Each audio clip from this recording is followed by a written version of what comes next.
So in Christianity Not Today, we look at current events going on today that are not so Christian and then try to provide a Christian perspective on those things. And today is no exception because we're going to be looking at George Santos. Now, George is a Republican congressman, and he was just recently on Fox News. And he was on Fox News because all throughout his campaign, he had consistently lied. He lied about who his family was. He lied about where he went to school. He lied about where he worked. He lied about just about everything he possibly could. So George Santos is from New York, and he just recently was elected based upon largely all these lies that he said, and everything that he said about himself, by the way. Maybe all but his name, because presumably the guy's name is George. But all that he said was a lie. And so here's his recent interview with Tulsi Gabbard on Tucker Carlson tonight. And I think you'll find what he has to say kind of interesting. So we're going to respond to it here. Congressman-elect Santos, thank you for joining us today. First question I really want to ask you, now that all of this has been revealed, is what does the word integrity mean to you? And I just have to stop right there real quick. Look at this guy's face. This is a totally unserious man. Look at his face there, but also throughout this interview. This is a dude that does not care if he's lying. And I hear somehow the voices from TikTok and the Twitter sphere and from our secular humanist culture crying out and saying, what does it matter if he lies? You know, sometimes a good lie in service of a greater goal is worth it. And this is the secular humanism of our age. And even this, which I hear in my circles, oh, don't put your purity culture on us, your evangelical Christian culture upon us. Quit being judgy, as it were. It doesn't matter if he tells the truth. Well, of course it matters if he tells the truth, because one, it matters to the constituents of his district who just voted him into office based upon the things that he says. And by the way, outside of that, the truth matters because the truth matters. It is inherently good. If we do not have truth, we do not have anything by which we can build society upon. We live in a constantly ever-changing world that leaves us with total uncertainty.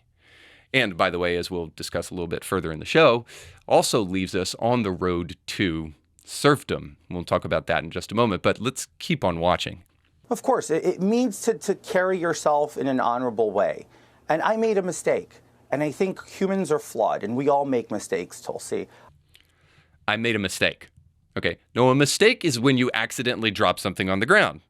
I was just recently in a car accident, and I think accidents are a little bit of a misnomer, because when you pull directly out in front of somebody without watching, by the way, which is what happened to me, when you pull out in front of somebody when you're supposed to be at a stop sign because you're not looking, that's not an accident. That's you being an nincompoop. So this idea of mistakes, this dude didn't make a mistake. He is a pathological liar and totally obsessed with himself because he only cared about getting in office rather than actually serving people. Which, are we done with this yet? I certainly are. I hope we are on the Republican side. And again, we'll talk about this in just a second. But let's keep watching because we're going to get a new definition for bravery here. So check this out. I think we can all look at ourselves in the mirror and admit that once in our life we made a mistake. I'm having to admit this in national television for the whole country to see, and I have the courage to do so because I believe that in order to move past this and move forward and be an effective member of Congress, I have to face my mistakes, and I'm facing them. Oh, so now he's brave. He's brave because he's admitting to the fact that everything the man ever said since he was in grade school is a lie. No, dude, you just got caught. This is so typical. This is just like the man that got caught having an affair, and he tries to turn around and blame it on his wife and says, "Well, I'm talking to you about it now. Doesn't that account for something? I'm telling you the truth now." Yeah, well, you're telling the truth because you got caught red-handed, man. All right, so he talks a little bit more about his bravery here and equivocates by letting us know that, well, Joe Biden lied, so can't I lie? So here's that. The thing is, Congressman-elect, integrity means, yes, carrying yourself with honor, but it means telling the truth, being a person of integrity. And if I were one of those in New York's 3rd District right now that the election is over, and I'm finding out all of these lies that you've told, not just one little lie or one little embellishment, these are blatant lies.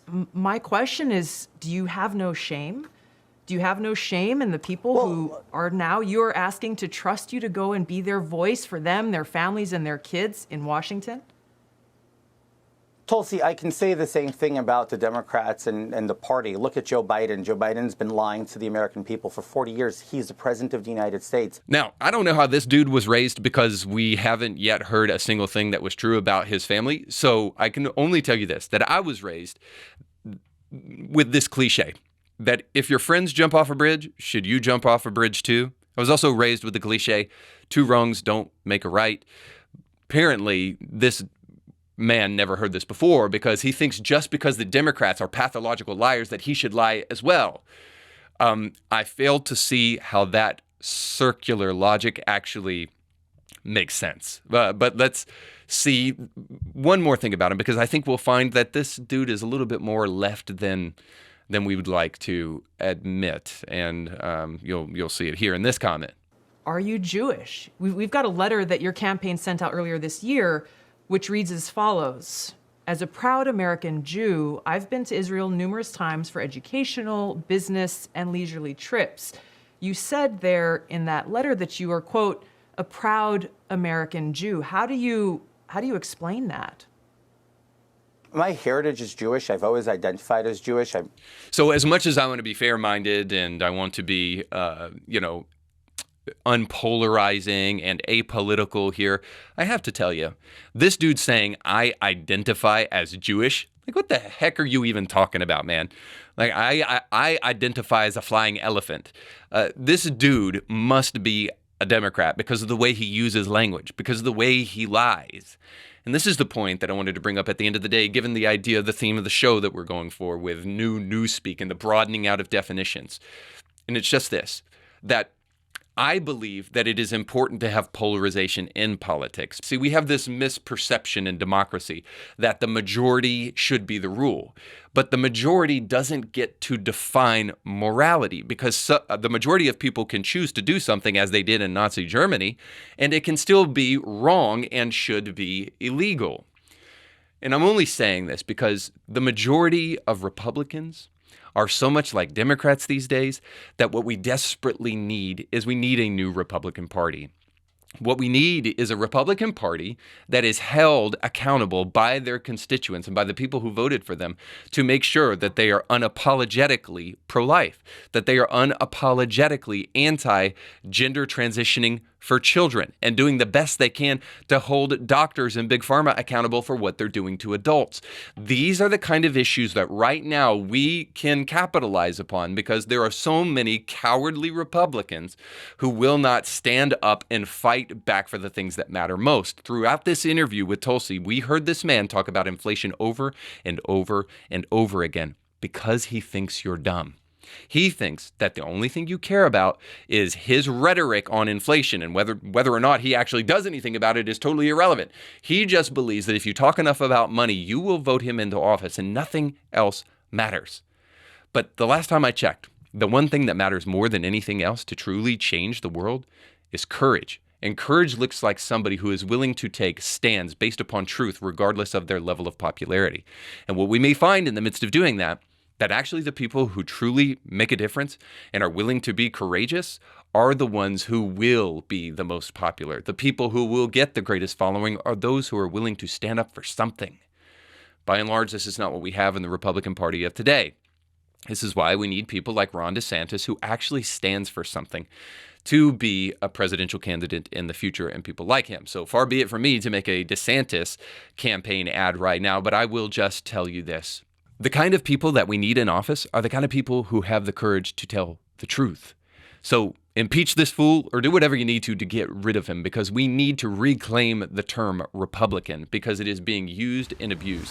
So you just got done watching a small excerpt of a much larger episode. You can find the link to that full episode down below in the description of this video. So you definitely need to check that out, because if you like that clip, you'll like the much larger episode. And while you're at it, don't forget to like, share, and subscribe, and click that little bell to be notified when great new episodes of Indie Thinker come your way. Thanks for watching.